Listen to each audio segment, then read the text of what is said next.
Yes, For sir. another one, for another Yes, banger, sir. of course. Oh, We of only gonna course. produce bangers. But Always. yo, it's combine time. Oh yeah. NFL It's that combine time of the time, year. That CJ. time of the And year. so we like a day out. I think workouts start tomorrow. I think was it the D linemen Mm. they come in first. Okay, yeah. But see, you went to the combine, right? Oh yeah, yeah, yeah. Yeah, I was So there. what was it like the days before the combine? Because I ain't I'm a true underdog. I ain't go to the combine. So Nah, yeah. you gotta tell me and the Yeah. viewers, yo, what was it like the days before going to the combine and then the day of going to it? Yeah, so obviously, leading up to obviously once the season ends, it's you straight into combine prep. Right. It's a different type of training. It's not like you're getting ready for a football game. You're getting ready to run a 40-yard dash and run, a couple shuttles, do a bench Hmm. press, and you out of there. But Hmm. it sounds simple, right? But Right. it's everything. But it's the Right. most stressful That's what I keep 4 hearing. days of your whole career. I mean, Hmm. the every just leading up to it.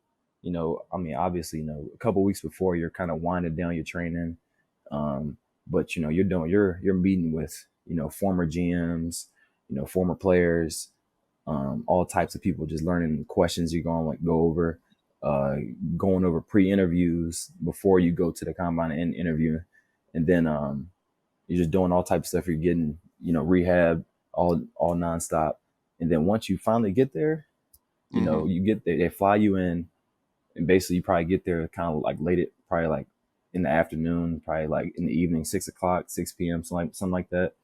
And you get there, you basically go to sleep that night. And the next 3 days, you're just straight grinding. It's like next day you got drug tests, How early do the days medical. start too? Depends. Like, well, the day you get drug tested, you got to be up at like 4 a.m. 4 And a.m. that's like day one. That's like day one. You day got one. They wake like you uh get there at 6 p.m. that night. yeah, That next morning, 4 a.m. They got yeah. you up. They got you up downstairs in Come the on. line, ready for the drug test. And then You said in the line too. yeah, it's a Because line. they always talk about like it's basically just guys in underwears and they just being inspected from head to toe. So when you say that you lining up for the drug test, I could But just like picture in my head that's what just that the looked first like. That day, and is like we didn't even get yeah, to that right, the part where we lined up and just in our underwear yet. But yeah. that first day, man, you get there, the drug test, and that same day you got medical. The medical Mm, for most guys is like the worst day of their life because mm, you have to go through you go through, I think it's four or five rooms, medical rooms, and each mm, room has like six doctors from each team. mm, And so each team has like a setup of like probably 6 or 7 doctors, and they go through every injury that you ever had, mm. one by one.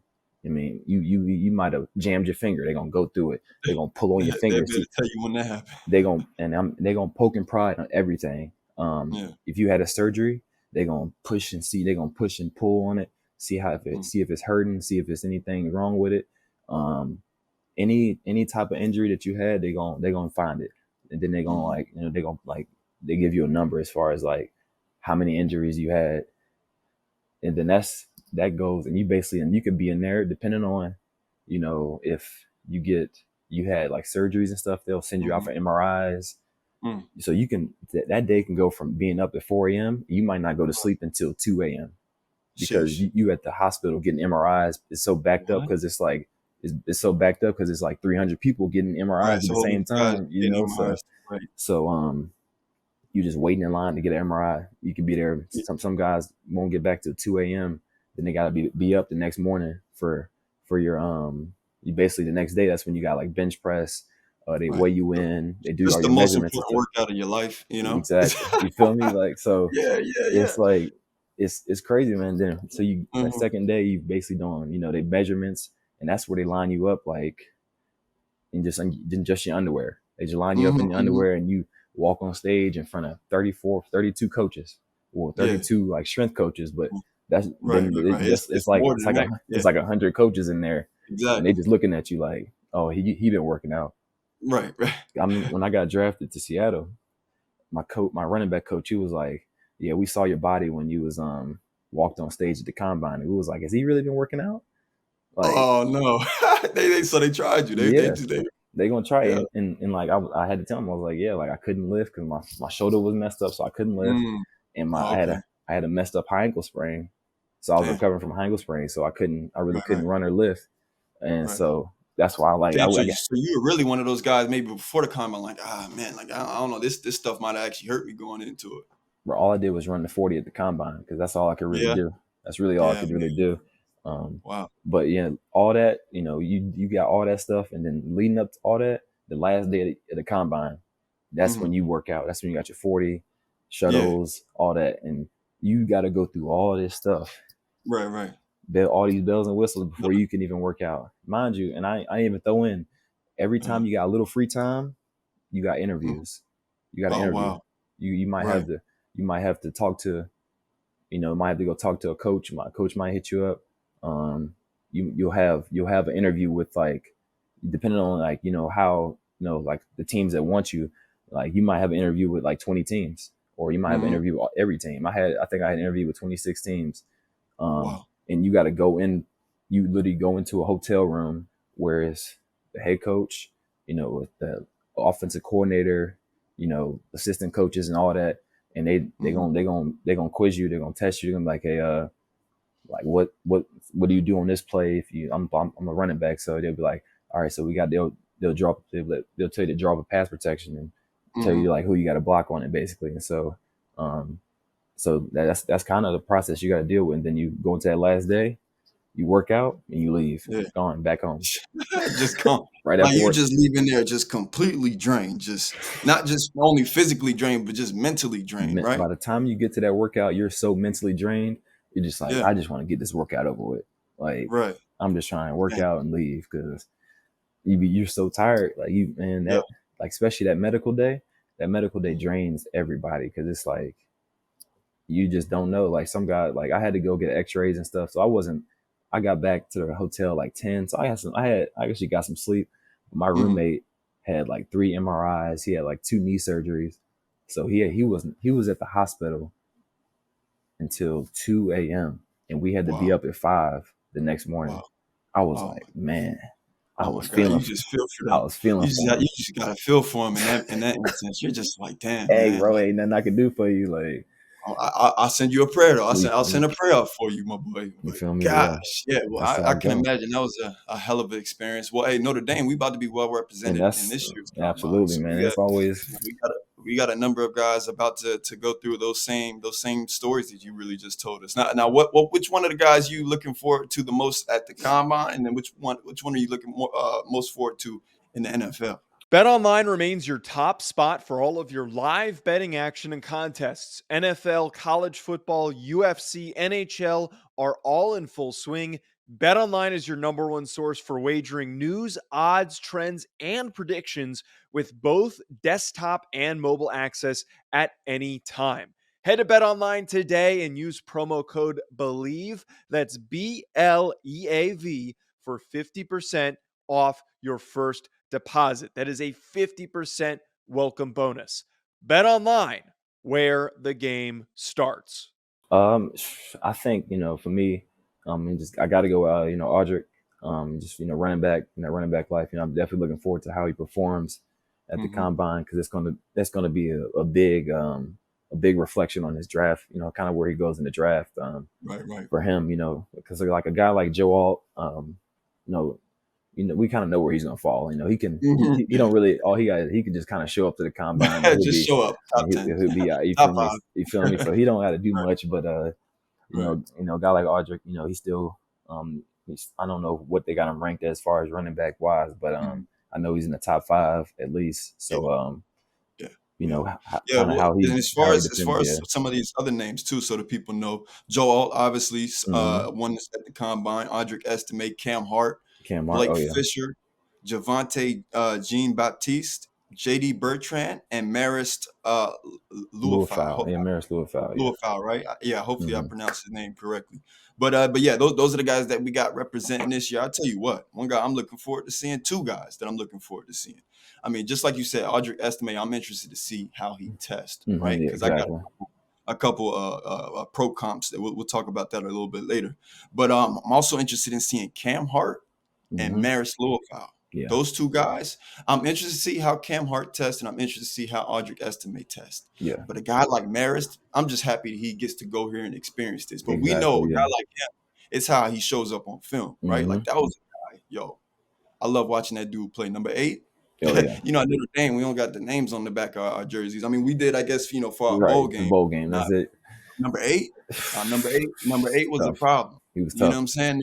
Number 8 was a problem on the field. And then like we said, a guy like Cam Hart, dude started almost like his whole career at Notre Mm-hmm. Dame.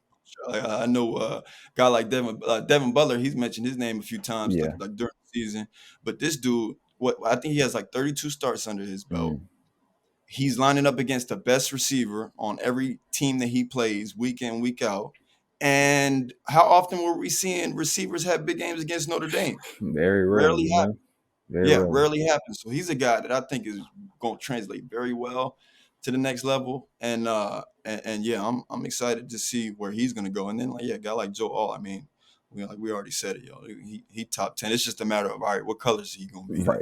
The team you're gonna What be on. quarterback? Yeah, And yeah. What quarterback is he going to be, protecting? definitely, with Cam Hart, I mean, like you said, a lot of starts, a lot of experience, great size. Mm, Um, for the league wise, a DB, he's a perfect, mm, he has a perfect kind of skill set, perfect body type. Even playing corner, mm, playing nickel corner, even playing mhm, some safety. He's a big guy, so yeah, they might be able to move him around a lot, and so that mhm, just that versatility that if he can show that versatility, I think he can find him a nice little place in the league and mm, play for a long time. So I'm definitely sure. definitely a guy I'm excited to looking forward to for sure, Cam. And I Yeah, think another guy, we ain't see a lot of him because he came for only 1 year, but Javante Jean Baptiste, like yeah, his motor, yeah. man, his motor is really going to translate to the For a next big level. guy too, right? Yeah. Like that's what you like to see out of those Mm-hmm. guys that go like what is he like 6'6", 6'6", 6'7", yeah, six, right? big three dude, hundred yeah. pounds. Like you like to see that out of those guys. I mean, look a lot like a Chris Jones to me. Like Yeah, if he he just can really continue to get better and continue to build. I mean, you don't normally see guys with that height, that size, and like you mentioned with that motor. exactly, yeah, He can definitely be that deal at the next level absolutely. too. But I want to ask you. I want to go back to Audric Estime, right? Hmm. Like you think because I mean we saw what he did at Notre Dame. He was a guy that you could keep in obviously for 3 downs in the offense that Notre Dame had. Yeah. But do you think at the next level, like you've been in those running back rooms Hmm. in the NFL, you know what it takes to be on the field. You know what it takes to be a 3 down back, and you know what it takes to be just a third down guy. Like, Right. do you think he could be an every down back in the NFL? I mean, absolutely. I think he absolutely Yeah, can. The question is, does he want to be? Do you want to be in right. this day and age? At this point, That's playing actually a running good point. back, I didn't think about that. you kind of you don't want. A lot of the systems now, as far as NFL teams, they don't really do a lot of just single one back Right, anymore. It's like they want to have one guy who's the kind of short yardage pounder, then they want to have a guy who can kind of change the pace and have like a right. third down guy as well. So you've been seeing a lot of different kind of systems as far as like the running back wise. I mean, I have no doubt in my mind that he can be an excellent every down back. I Hmm. just, as far as longevity in the league, that's really not the wave right now, They say because be careful what you wish for, it huh? really is, because it's like, Yeah. because even like you look at somebody like Saquon, who's crazy talented, crazy explosive. One probably on his good days, he's one of the best backs in the league. But Hmm. just because he's asked to do so much, like he almost takes away from everything else he can do. It's like Right, you want to just want to have him do what he's good at, and keep him there unless you pay him that real big bucks, and then, yeah, but at that point it's like you got to keep him healthy too. So it's a right. kind of a double-edged sword, as far as like, do you really, you want to be out, like, you want to be out there playing, you want to be out there making plays, but then it's like, man, you taking that pound and taking them hits, and Yeah, the longevity as far as running back is in these days is not great. yeah. But I feel like it's like a thin line to walk, right? Like, I mean, again, you as a running back, you played in the NFL. It's like for me, it's like you think about longevity, right? And you're like, all right, do I want to be that guy, who's in there every down? They're throwing me the ball, they're using me a lot, or do I want to be the guy that is kind of just interchangeable? It's like, does that work though for a guy maybe like who's getting drafted in those fourth, fifth, sixth rounds? Not to say Audric Estime is going to drop Hmm. that far, but like, don't you want to be able to kind of offer everything? Because wouldn't that help you as far as like staying in the league? Like that's kind of like a perspective I kind of wanna hear or know. Like, is it better to be coming out of college as a back that can just do anything, or is it better to be a back that can just be just great at one thing? As far as like, all right, I want a career that does Hmm. last like 8 years or so. No, I would say, I mean, just being able to do everything is, Yeah. I think I mean, that's gonna make you last longer because, Mm, I mean, end of the day, every team is gonna be they're always looking for their next superstar. Um, mm, so, whenever, if you're a guy that's good at one thing, if you're a guy mm, who's just a speed back and you really can't get those short yardage, yeah. they're gonna try to find a guy who can do both. And then if they can't, they're going, they're always gonna try to find somebody to replace you. Yeah. So, and as far as like you said, doing everything, just being able to play football, like being able to block, catch, Yeah. run, Right. doing all that stuff, it translates to special teams because at the end of the day, like, not everybody's not going to be the man their whole career. Like at some Right. point, like you might be the man for a couple years, but after that, like what are you going to do when you're not the man and you're not getting the ball 15, 20 times a game and you're getting it 5 times? Like then they say, oh, you got to go out here on punt. You got to go on a punt return, Mm, kickoff return. So you got to be able to do all those things. And sometimes as running backs, like they'll like running backs can get very like single minded as far as like, oh, I'm a running back. Like, yeah. we think we can't do anything else. And that's a lot of positions too. So Hmm. you kind of, especially once you're like the starter and the man, like you think like, oh, I don't need to play special teams because I'm gonna be running the ball so much. Um, Yeah. then you get out there and start doing special teams. And you're like, yo, these dudes out here are real. Like Right. like they out Yeah. here and like trying to, put food on the table. And Uh, so you kind of see yourself fall behind a little bit. And I mean, I felt that myself. Like I was, I didn't, I play special teams, but in the league, you're like, that is real. Like you yeah. need to be practicing You, every you, you day, got to be working on. prideful in every Hmm. snap that you take on Exactly. special teams, because like you Absolutely. said, special teams is paying people, is putting food Yeah. on the table for a lot of Hmm. guys. Yeah. Absolutely. Yeah, that's crazy. Yo, so I was thinking long and hard about like a good pro comp for Audric Estime. And the running back, you tell me if this is good, if this is accurate. The running back I came up with was like a Jonathan Taylor. I think a Jonathan Taylor is kind of like a back that I see in Audric Estime, and it's kind of reassuring because, like I said, like Audric Estime, I don't like. I think he probably would need to improve on like maybe his pass catching ability, but Hmm. he's capable of it.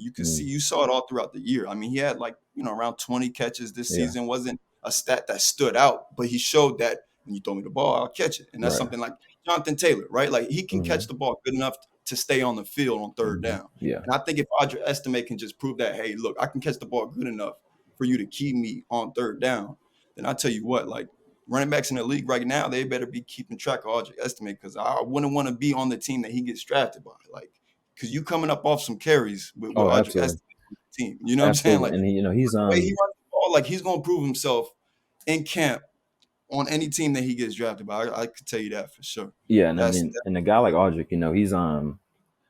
he's kind of he's one of those guys that like a team wants because he can set an identity for a team. mm, Like, he's a guy who's like, he gonna run the ball hard and he gonna give you five, he gonna give you 3 to 4 5 every time he touch the rock.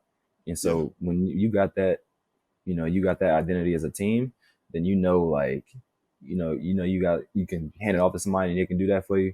Then it puts a lot of, pride in everybody else.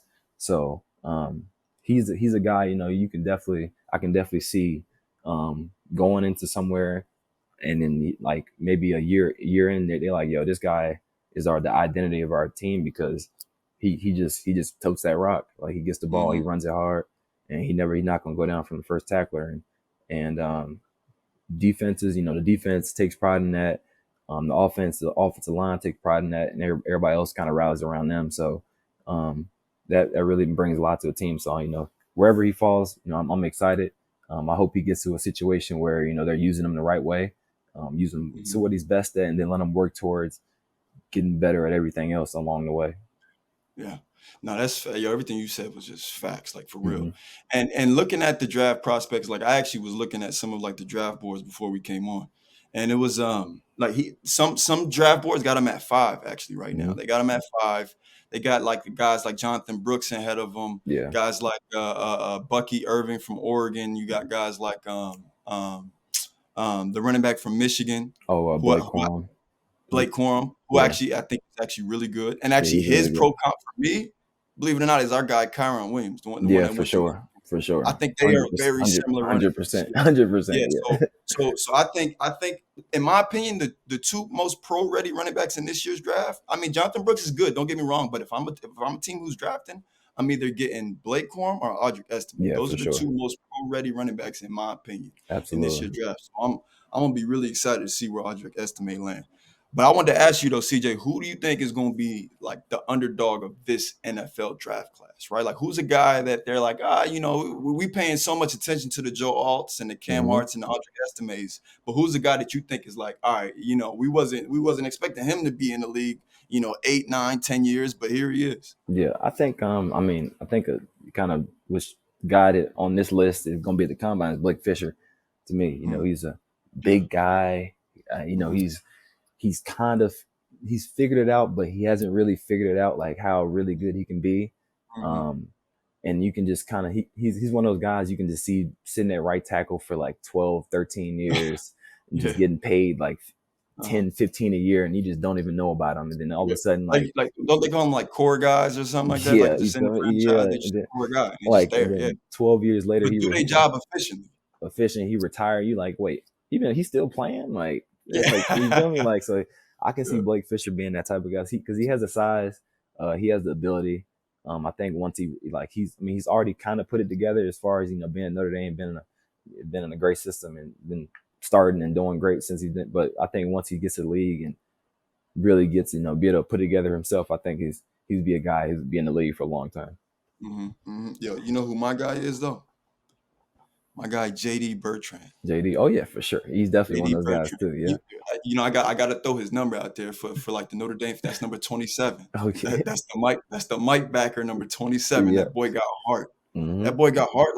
I really think he's gonna be a dude that like we've been saying, is just gonna be in the league. I mean, it depends on if he wants it, right? Yeah, Like for sure. we kind of said it before. Like when I think we were talking about Audric Estime. Like it all depends on them. But like from watching him on film and watching him on Saturdays, like that dude got heart. And my pro comp, I did a whole bunch of pro comps before this, as you can see.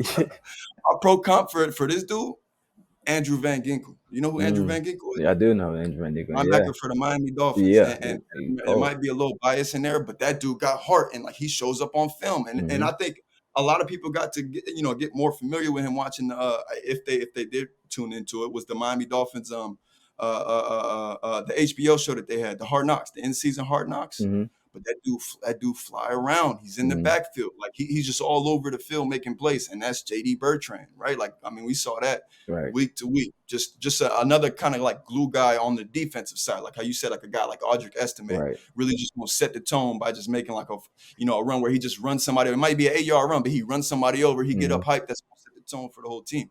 JD Bertrand, he a dude fly through the middle. You know what I'm saying? Like bust a fullback up or bust like a faxing tight end or something like that. Get everybody hype, get a tackle for loss, get everybody hype. And then, like you said, too, he's a guy that could probably contribute on special teams. Absolutely. So that'll add value to him as a player. JD Bertrand, like he's a dude I'd be really excited to see and really excited to follow. Yeah, absolutely. I think, And, especially, bringing up JD, like, and even like Maris too. Because, him too. those linebackers are always, special teams contributors big time. And, just I think just talking about it, like, just people don't understand, like, guys can play 10 years and never touch the field on defense, never touch the field on offense, be a special teams guy making $2 million a year for 10 years. And people don't understand. And that guy might get to his 10th year and play his first down on defense and have an amazing year. So those are, I think JD and Maris, those are two guys who, like, have that opportunity where it's like, yeah, you might not be a top draft pick. You might have to get it out the mud and you might go undrafted, but if you get your shot, you get out there, you make plays, you do your job the right way, and you kind of find a place where you can fit in, then you Mm-hmm. can play for a long time, and you can find out like, man, like, even though I might not be the starting linebacker or the starting, whatever, like if I'm the starting, left guard on punt and the, starting Mm-hmm. right tackle on kick return, then I got a job. So Yeah. that's really Yeah. all it comes down to. Yeah, man. Hey, and they got the luck of the Irish on their side too. That's You it, know what I'm man. saying? Definitely got the luck of Hey, the Irish that's for that. sure. Hey, man. Hey, I think that's a wrap, CJ. Man, that Yeah, was a good episode, bro. yeah. But And we good do luck got to these dudes out there in Indy. we do got to bring up this man Cam Newton.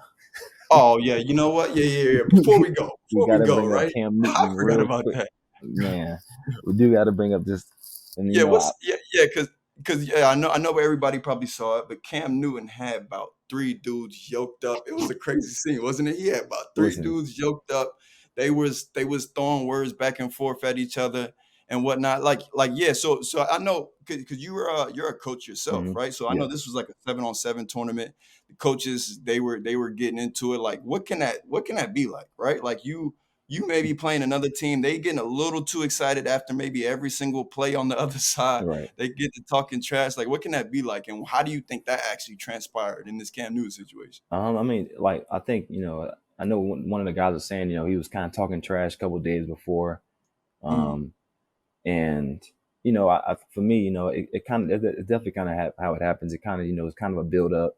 It's never just one day. It kind of, things kind of like progressing. mm, And, obviously never wanted to get to that far, never wanted to get right, to that point. But it's a really competitive place. But that's not the first time we've seen like, like kids like disrespecting Cam and, kind of the things he's done. right. Like, um, as far as, I mean, obviously, he gonna say what he says. Mm, He's one of the most accomplished football players of our generation. So, right, he right. has the right to talk as much as he wants to talk. So, Yeah. it's a, I just can't help but to laugh when thinking about this situation, though. It's just like, yo, what was said? Because I know what they wanted to just see the 6'6" massive human being that Cam Newton is just get mad. It probably just came down to that. They was just yeah, like, man, cause I'm just trying to see Cam get mad. yeah, Yeah, cause I guess they were let's really go trying viral. him, cause Right. man, cause Yeah, let's just go viral because yeah, Cam Newton had them boys yoked. Like I wish there was like more video to it. I wish we got more, but unfortunately we didn't. And but I'm glad nobody got hurt. right, I'm glad for like sure, and that's no what, charges was filed. I'm just glad it's kind of blowing over and whatnot. But like obviously we don't condone that, right? Like you don't mhm. you'd obviously want to avoid those situations, but yeah, that was a crazy situation. Yeah, I'm glad man. you ain't been in fist fights either. I'm glad No, nobody tried. I don't think nobody trying you though, huh, CJ? no, I ain't doing none of that, bro. Yeah. I'm not, I ain't fighting nobody, man. Listen, Yeah. I ain't talking trash to nobody. I'm just out there for the kids having fun, man. That's Yeah. all it's Of about. course. Of course. Trying to teach and learn. That's it, man. Oh, that's it. Yeah. That's it. Yo. I'm weak. But that's a I'm weak. wrap. That's a wrap for the night. We So good to go. yeah, We yeah. Hey, another episode of the Lucky Underdogs podcast. We appreciate you tuning in. Everybody at Good Man Productions, Believe Network, Valley Sports. However you catch your podcast, we out of here. Appreciate you.